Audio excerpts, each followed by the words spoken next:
A well-regulated militia be necessary to the security of a free state? The right of the people to keep and bear arms shall not be infringed. Welcome to another edition of Bearing Arms, Cam & Company. My name is Cam Edwards. I'm glad you're with us on the program today. We're going to be talking with our friend Larry Keane from the National Shooting Sports Foundation. So they announced yesterday a new chapter in the Don't Lie for the Other Guy anti-straw purchasing campaign. What's interesting is, this is a partnership that NSSF does with the ATF.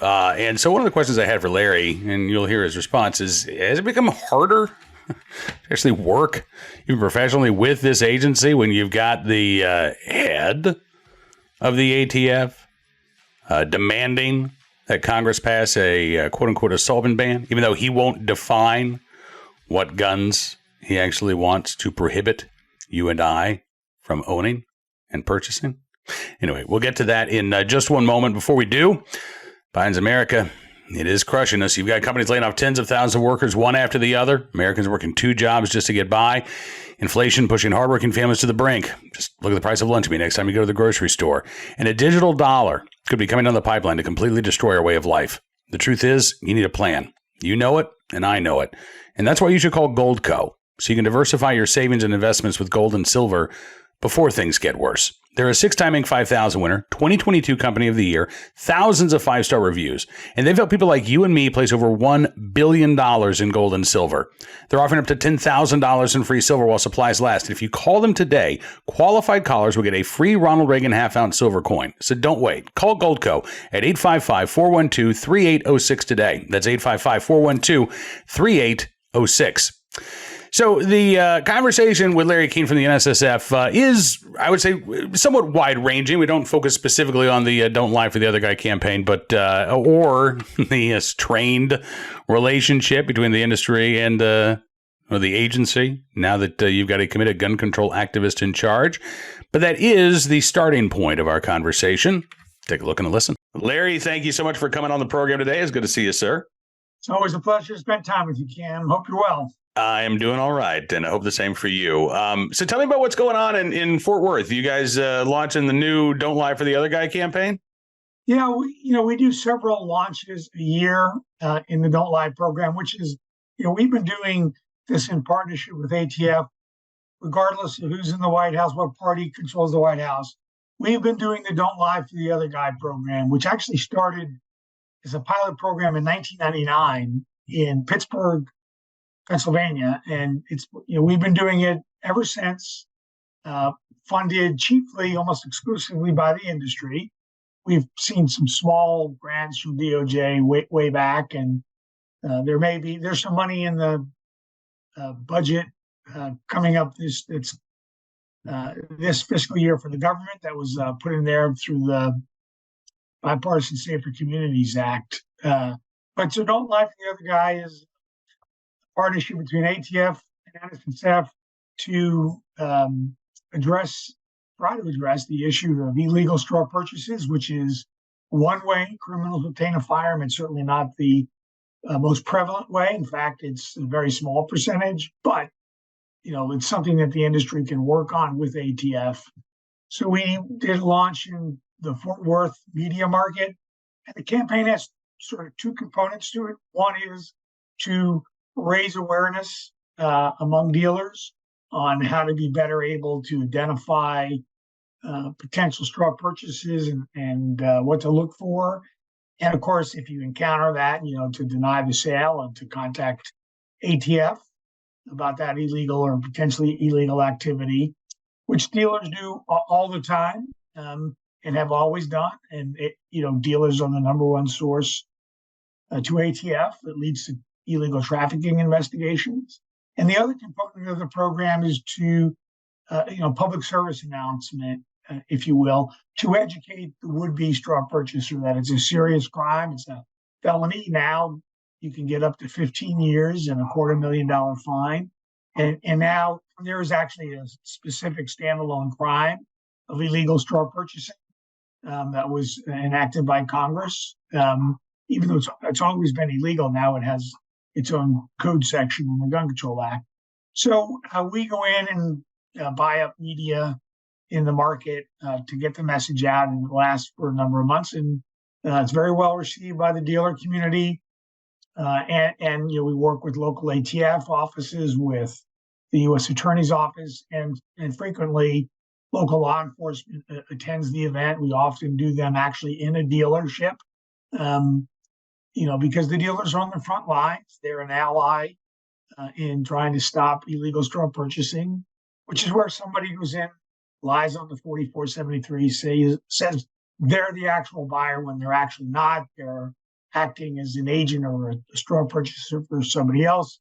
Frequently, it's a prohibited person who can't pass a background check, or it's a trafficker that doesn't, want their name associated with the transaction. So we're very proud of the program. It shows that the industry is part of the solution. We are not the quote unquote enemy, as the president likes to say. It's very unfortunate rhetoric coming from the White House. So we're very proud of that program, and we put an emphasis on it, and we'll continue to do it. We did one in Georgia a little while ago. I think we have one coming up in January, probably around the SHOT Show in Las Vegas. Okay. Where we do them is decided by ATF. They determine where it's most beneficial. They have access to that, law enforcement sensitive information about where there might be an issue.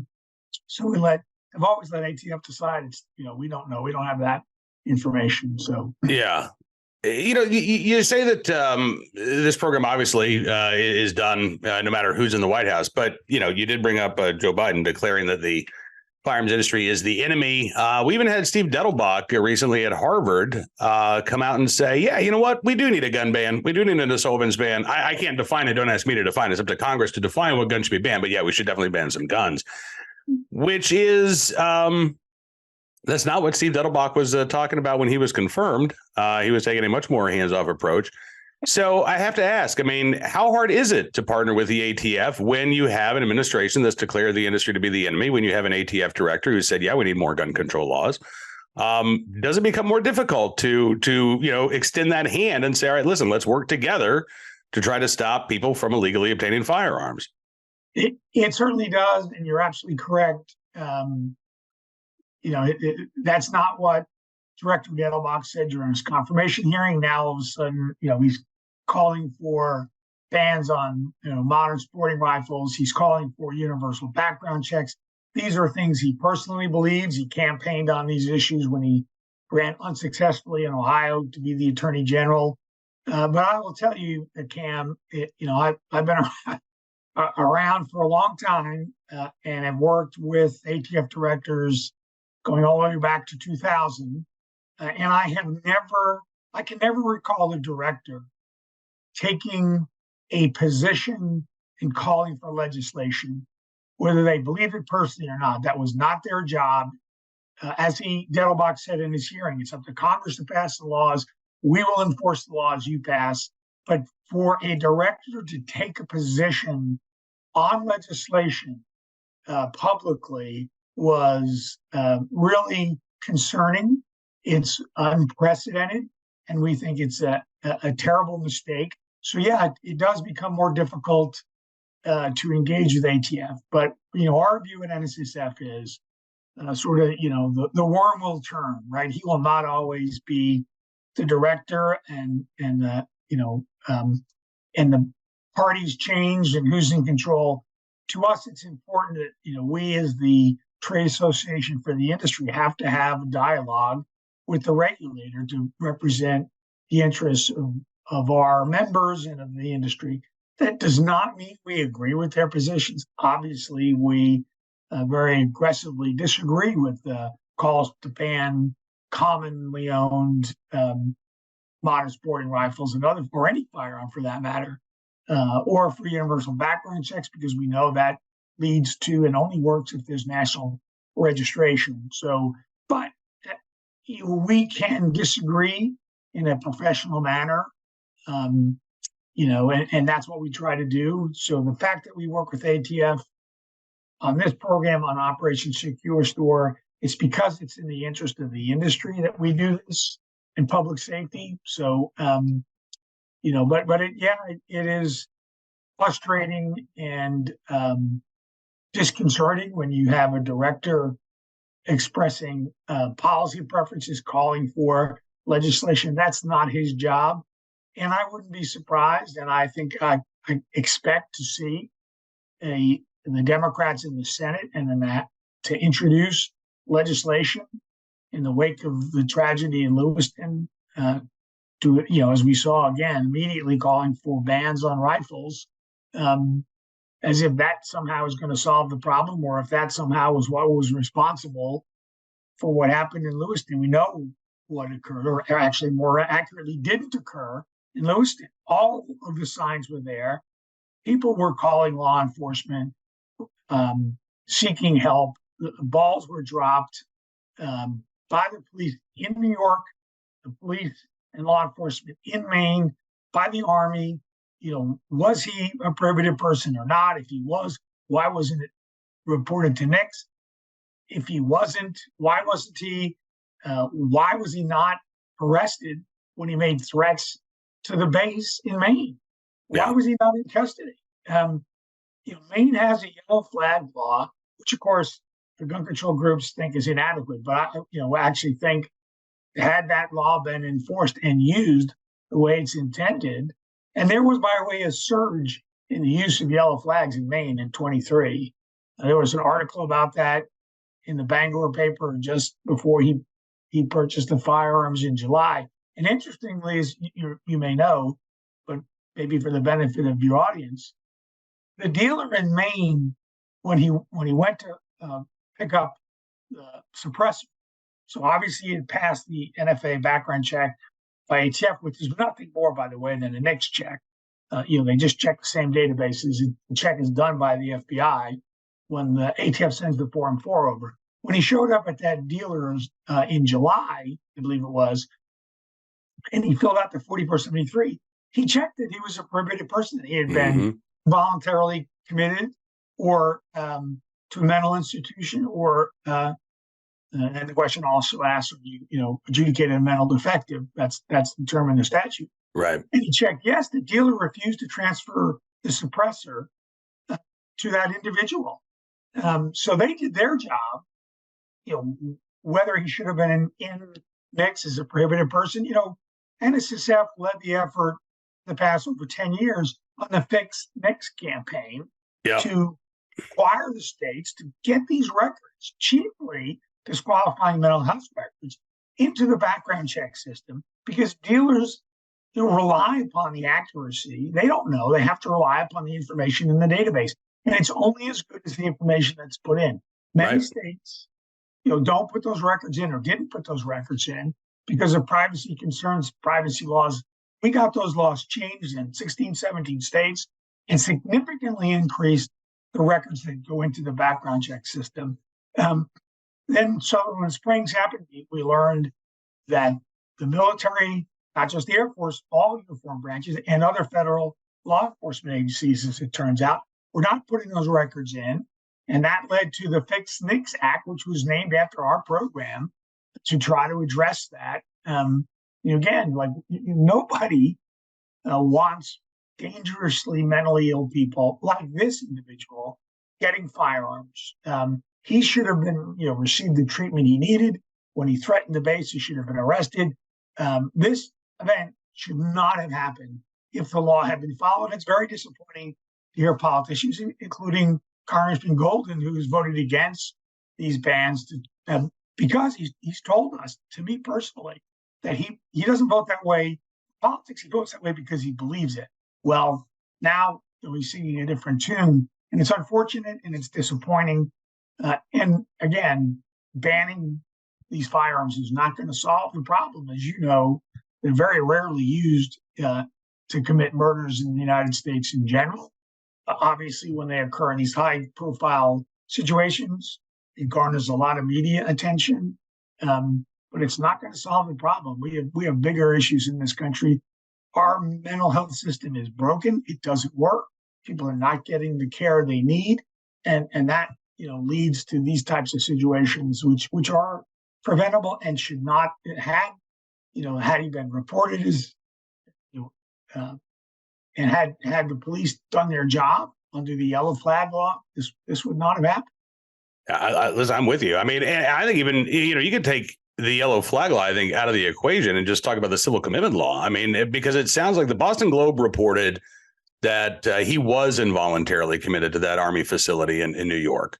So that should have, as you say, triggered a prohibition on a NICS check. And as you say, we know that didn't happen in Sutherland Springs, where the Air Force didn't report a crime that was a disqualifier. Senator Angus King and Senator Susan Collins have been asking questions of the Army Inspector General, hoping to get to the bottom of this. But once he got out and returned home, as you say, his family, law enforcement, all of these entities were aware of his deteriorating mental condition. And now, if he had been involuntarily committed in July and his family was concerned that he was getting worse in August, then again, why were those steps not taken to try to get him committed in Maine, or at least to get before a mental health professional? That is the first step in a yellow flag law. And I think you're right. Those questions we don't have answers to. But the idea that we can just ban our way to safety, it's just absurd to me. I mean, Larry, I grew up in Oklahoma City. One of the first big news stories I was aware of as a kid was the Edmond post office shootings. And this was a horrible tragedy that involved the use of two handguns. I was living in Virginia when Virginia Tech occurred. And again, the killer there used two handguns. The idea that, well, if we just ban these guns over here, we're all going to be safe. Listen, it may be a comforting fiction to some people, but it is still a fiction. As you say, we have got to address, I think, mental health concerns, but we also, again, have to make sure that our criminal justice system is functioning as effectively as it can. We have to make sure that the juvenile justice system is functioning. I mean, you look at what's going on in Washington, D.C. and Philadelphia, Chicago, where you've got, teens who are being arrested 6-7 times, charged with violent crimes, and they're put right back onto the street. We are failing to address the crumbling institutions that we have set up specifically to fight violent crime, specifically to stop these types of things. And instead, let's just pass a law and everything will be better. Even if I wasn't a Second Amendment advocate, it would infuriate me because it is such I want to be polite here, it's a baloney solution. It is a nonsensical solution to a very serious problem. I couldn't agree more. I mean, this issue on mental health goes all the way back to really kind of the 70s. Mm-hmm. This trend of deinstitutionalizing the mentally ill. They were put out on the street. Their families couldn't take care of these people. They went off their meds. You had paranoid schizophrenics living on the streets of major cities. That was really, the cause of homelessness is not typically and rarely that somebody, doesn't have the economic means to pay rent. There's a social safety network in place. It is chiefly people who are mentally ill or are substance abusers. And so that's really the root cause. And that, but it started with the deinstitutionalization of the mentally ill and the lack of care. And if you look at almost all of these high profile tragedies, you will find almost always the root cause is mental health. It's not the control or the failure of gun control. It is the failure of our mental health system writ large in this country. I mean, Tucson, Aurora, Sandy Hook. I mean, the list goes on and on, sadly. Yeah. And you see things, you see efforts by Congress periodically, the Fix NICS Act, the NICS Improvement Act, even some of the titles of the Bipartisan Safer Communities Act. It sought to provide more resources for mental health at the community level. You see states passing so-called red flag laws. Maine has what they call a yellow flag.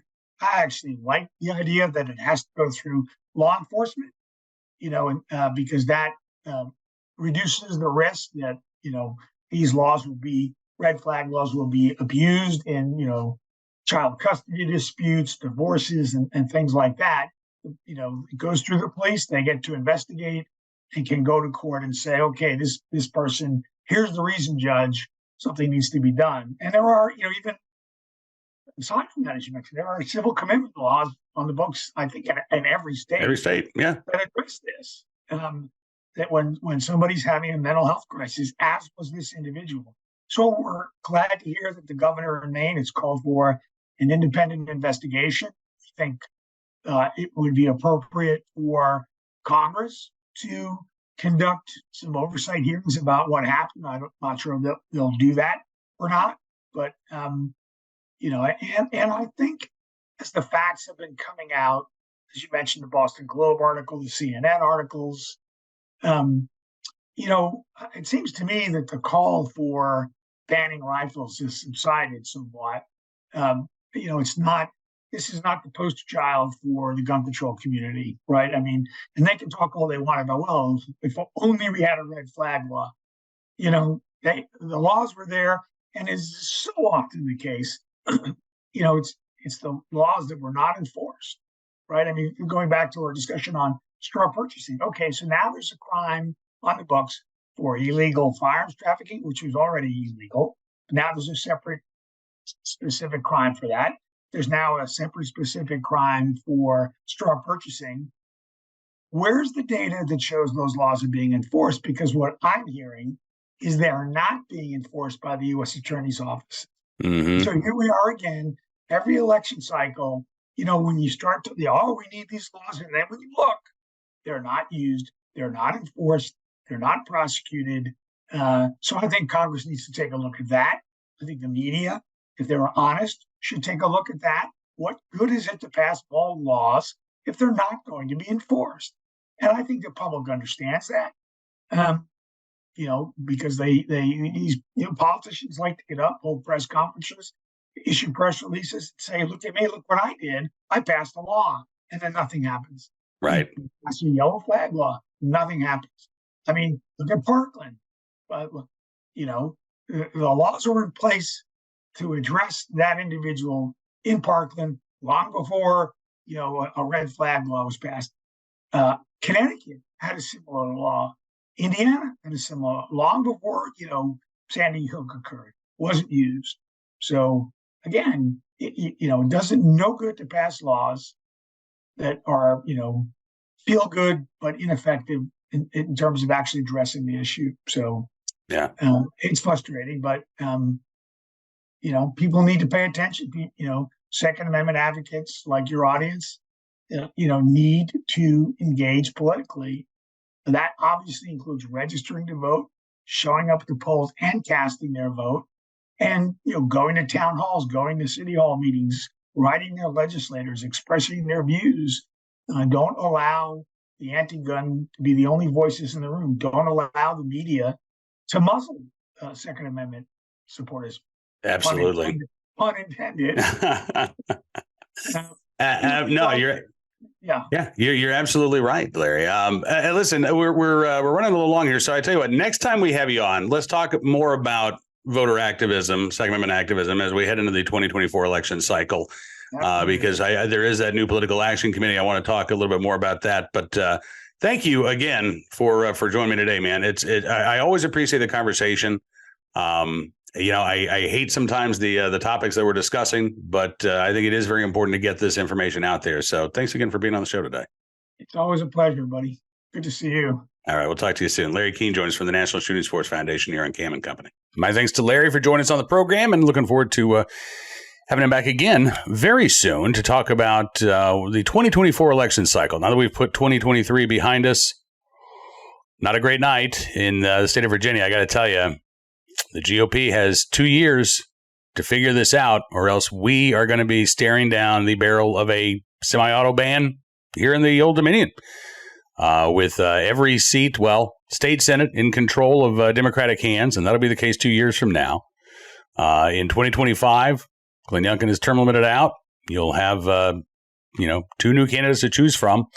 Every seat in the House of Delegates is going to be up for grabs. Republicans are going to have to capture either the governor's mansion or, retake the House of Delegates in order to have any shot whatsoever of beating back what is sure to be an onslaught of gun control legislation. So, we'll be talking with Larry Keane about the 2024 and maybe even the 2025 elections coming up here in the very near future. Right now, let's turn our attention to today's armed citizen story, our good deed of the day, and our recidivist report. We'll start there. St. Cloud, Minnesota. A man arrested in a shooting at a St. Cloud party that killed 1 and injured 2 others Well, known to law enforcement already. As a matter of fact, according to KSTP TV in the Twin Cities, 26-year-old Delonte Jawan Parker, accused of fatally shooting 34-year-old Antonio Carl Harris Jr. and injuring two others at a party back on October 22nd. Police responded to an area in the 700 block of 6th Avenue South after getting reports of shots fired. There they found multiple people in and around a residence, according to a news release. Investigators say it was a dispute that led to the shooting that critically injured Antonio Harris, who passed away at the scene despite life-saving efforts. Two others, a 52-year-old man and a 26-year-old man, taken to the hospital for non-life-threatening gunshot wounds. Parker was initially arrested on October 27th on an unrelated probation violation, and then police were able to connect him to the shooting while he was in custody. He has now been charged with second-degree murder, felon in possession of a firearm, and second-degree assault with a dangerous weapon. He's being held in custody on suspicion of these charges, but no formal charges have yet been filed. According to KSTP, court records show that Parker has several past felony convictions, including assault with a dangerous weapon and other weapon and drug offenses, again, at the not too ripe old age of 26 years old. Multiple felony convictions. Again, they're talking about, all kinds of new restrictions on lawful gun owners in Minnesota. We talked with Brian Strasser of the Minnesota Gun Owners Caucus about this not long ago. Meanwhile, you've got individuals who are not legally eligible to purchase a firearm at all with multiple felonies to their name before the age of 30. Maybe, just maybe, lawmakers should talk more about the consequences for violent criminals rather than infringing on the rights of legal gun owners. Just my suspicion. Today's Armed Citizen story from the Bay Area of California, where a homeowner shot and killed a suspected intruder on Monday, according to police. Even in the Bay Area, you are starting to see more signs that people are taking their right to keep their arms seriously. This was in Vallejo, California. The alleged burglar broke through a glass front door of a home around 9:45 in the morning. The homeowner was there and shot the suspect in what the Vallejo Police Department is calling what appears to be self-defense. According to the East Bay Times, the detective division of the Vallejo Police Department took command of the investigation. They were carrying black trash bags out of the residence Monday evening while an officer spoke to an individual. A board covered a large hole in the front door of the home Tuesday morning. Nobody answered the door when the East Bay Times went and tried to ask the homeowner some questions. But again, at this point, it would appear to be a lawful use of force here. You've got a burglar breaking into your home, and police, again, are describing this as a, quote, apparent act of self-defense. Finally, today, in the right place at the right time, willing and able to do the right thing, a police officer in Lincoln, Nebraska, who jumped into a frigid lake to save a woman who was screaming for help after her kayak capsized. Here is a screen grab of the officer as he emerged from the lake. There were several 911 calls that came in saying that a woman was drowning and screaming for help at a lake. This was November the 6th. Officer Pierce Krause arrived on scene, spotted the woman about 25 to 30 yards from the shore at Holmes Lake. He stripped off his duty gear, went into the water, rescued her, and brought her and the kayak back to shore. Krause told KLKN, he says, the whole point of the job is just to help people as much as possible. He said, I don't think I could have stood there on the shore and waited for the rescue team to get here, knowing that she had been in there so long. The woman was uninjured. Krause checked out of the hospital before he was back in a dry uniform and returning to the rest of his shift. I guess he got a chance to go home, take a shower, and then went back on patrol, according to the Lincoln Police Department. Krause said it was just a relief when she got there. She was a little bit shaken up, understandably, but thankfully she was okay. So again, in the right place, at the right time, willing and able to do the right thing for a stranger in need. Might have just been another day on the job for Pierce Krause, but still deserving of a tip of the hat, and we thank you for your very good deed. All right, that is going to do it for this edition of Bearing Arms Cam and Company. I want to thank you for being a part of the program as always. I'm looking forward to being back with you again tomorrow, right here, for another edition of Bearing Arms Cam and Company. But don't forget to check out bearingarms.com throughout the day, where we are keeping you abreast of all of the latest developments when it comes to your right to keep and bear arms, from Supreme Court oral arguments, but we don't have any of those today, thankfully. But you never know when we're going to get another court decision. Legislation starting to be filed around the country. Armed citizen stories and more. Again, you can find it all at BearingArms.com. If you like what you see, I'd also encourage you to become a VIP or VIP Gold member. Just go to BearingArms.com/subscribe. Use the promo code GUNRIGHTS, and you can get a significant savings on your VIP membership. Special shout out to my friend Val Trojan, who was listening the other day. Val, thank you so much. Looking forward to seeing you and your hubby before long. Looking forward to seeing you again tomorrow. Until then, be well, be safe, and be free.